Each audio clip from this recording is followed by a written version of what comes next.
Third graders. This is going to be kind of a tricky piece, and we're going to build our way into it. What we are going to be looking at is we're going to be comparing two texts, okay? So this is on page 31. This is activity 3.3. We're all on that page together.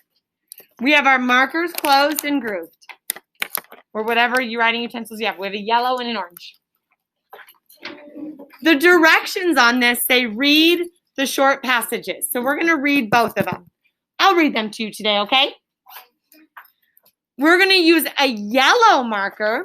You do not need to do this piece right now, but you're going to use a yellow marker to highlight topics that are the same. So yellow is for things that are the same. You don't have any marking on your page right now. Zoe, this is your chance to listen. You're going to use an orange marker to circle or highlight information that is different. Thank you to those of you who use your eyes. Yellow for topics that are the same. Orange for information that is different. The purpose of this, guys, is we are reading information about two things.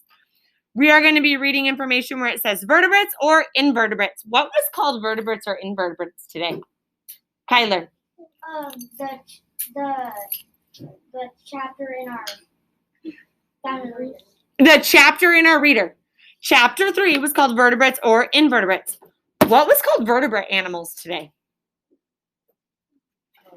You may not have realized that my read aloud was vertebrate animals. Both of these texts we're about to get into, we've heard, we've read, we've been a part of today, okay? So these are review texts. You've had them before already today. Now we're going to be identifying information that's the same between them and that's different. So I'm going to read them first. Everybody point to vertebrates or invertebrates and follow along. Wow, thank you. Griffin got on it. Lexi got on it. She's pointing. Ryder, I'm going to wait till you do too. Vertebrates or invertebrates. Many other animals are also vertebrates. All mammals, reptiles, fish, and birds have a backbone. So they are all vertebrates. They have some type of spinal cord too. Animals with a backbone come in all different shapes and sizes. Apes, rhinos, horses, rabbits, bats, and yes, rats and humans too, are all animals and vertebrates. Lizards, turtles, snakes, and crocodiles are reptiles and vertebrates. Huge sharks and tiny goldfish are vertebrates. Small hummingbirds and large eagles are vertebrates too. I'm going to read the next one, and I want you to listen for information that's the same and different so we can go back and use our markers on it, okay? So now everybody, we're at vertebrate animals. Point and follow along.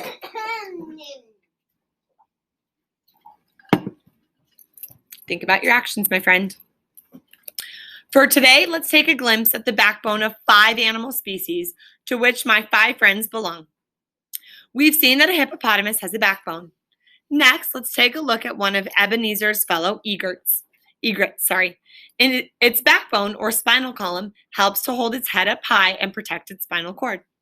Like all egrets, Ebenezer could not live without a backbone.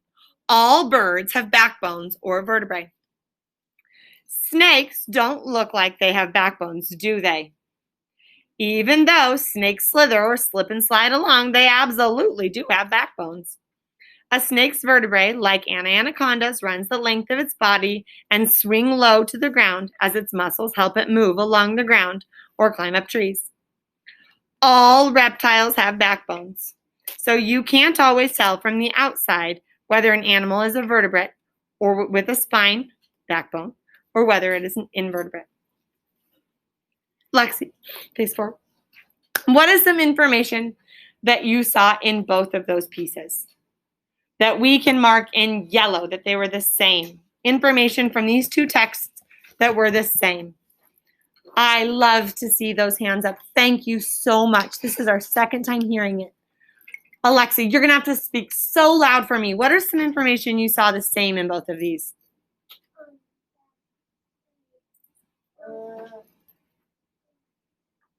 Wow.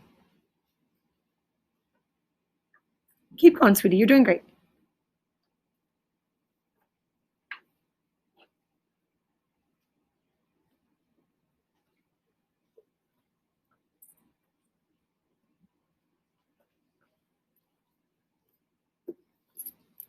It might not be exactly the same, but we're getting the same information from both pieces. What's some information from both of them that would be the same, Lexi or Alexa?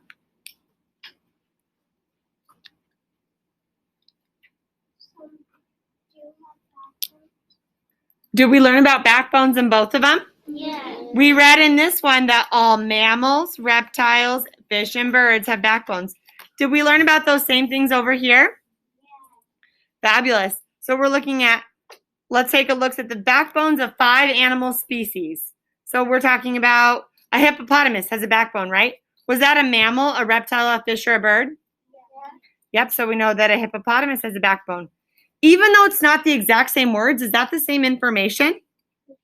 Do we learn about any fish or anything else that has backbones in vertebrate animals? Yeah.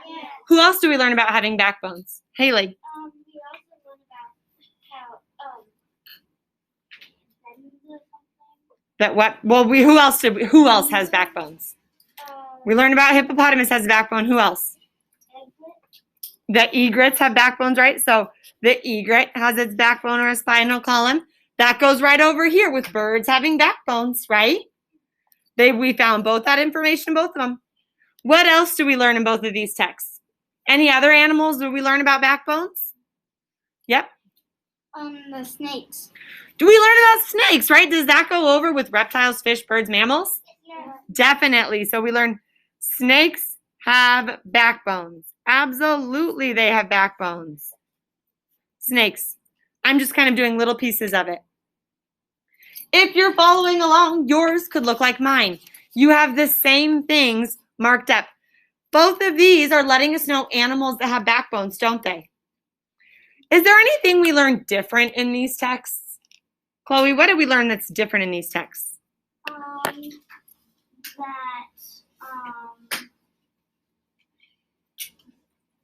Backbones come in all different shapes and sizes. Which one did we read that in? In the first one. Okay. Did we read in the other one about backbones coming in different shapes or sizes? No. Not necessarily, right? So that's something that's a little bit different. I'm just going to underline it. That they all come in different shapes and sizes. But is that good information? Is that good information? Yeah. Definitely. Is there anything in vertebrate animals we read about that maybe wasn't repeated in the other one? Charlie? Nope, didn't have one. Brock? That we're all learning about animals have backbones. Yep, and that's why we highlighted backbones and then different examples, right? Because we're learning in both texts about animals that have backbones. Good. That's that same thing, though. Is there anything that's different that we still could mention? Haley? That snakes with the muscles, they climb up trees. Yeah, wasn't that kind of a cool fact? But did we learn it in both of those? No. We didn't even learn anything about snakes over in this one. So that's a really interesting one. So she mentioned snakes and climbing trees. So I'm going to read through and skim and find it again. Oh, let's see. Anacondas run the length of its body and swing low to the ground as its muscles help it move along the ground or climb up trees. I definitely did not read that in both pieces, did I? But was it important? Third graders, what this is really good for doing is we got a lot of the same information from both of these texts today, didn't we? But did we also learn things that were new and unique in both the texts? Yeah. What we want to start to do is comparing and contrasting what we're reading and what we're listening to and build on information as we go. Start to find those things that are new and different. And if it's repeated, do you think it's pretty important? Yeah. Information that's repeated over and over again definitely holds a special spot of importance, okay? We do have more we could do with this, but we're going to pause it there for now for comparing the texts, okay? Go ahead and flip back a page and look at 3.1.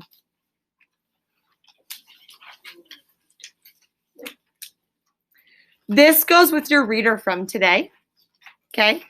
This goes with your reader from today, so you can pull it back out. We just have a few questions. This is that writing piece of today, and we have about 12 minutes to do it. So the first question is, how are vertebrates and invertebrates alike? So you're finding things that we read today about how they are alike. How are vertebrates and invertebrates different? How are all vertebrates alike? How are all invertebrates alike? Pretty simple, right? All vertebrates are alike because what?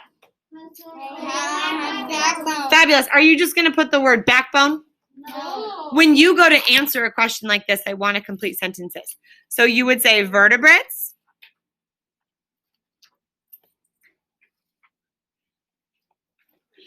are all alike because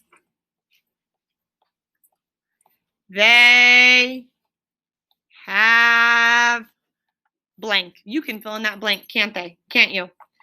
Our sentences are going to start with, they are going to end with, and important words like vertebrate and invertebrate are going to be spelled correctly because they are on the page for you.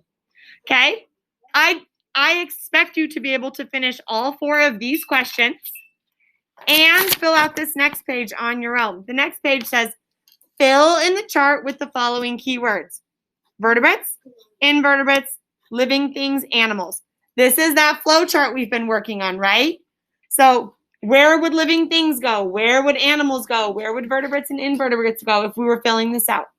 Would it make sense to put vertebrates at the top? No. Because are vertebrates also invertebrates? No, that would be silly, wouldn't it? So this is like what all of them have in common. And then only some of them have in common. And then of those things, it can split up into 2 categories, right? So do your best to just use those 4 words and fill it in. You should have more than enough time to get this done before the end of the day. Go ahead and start working on it, and I'll be around.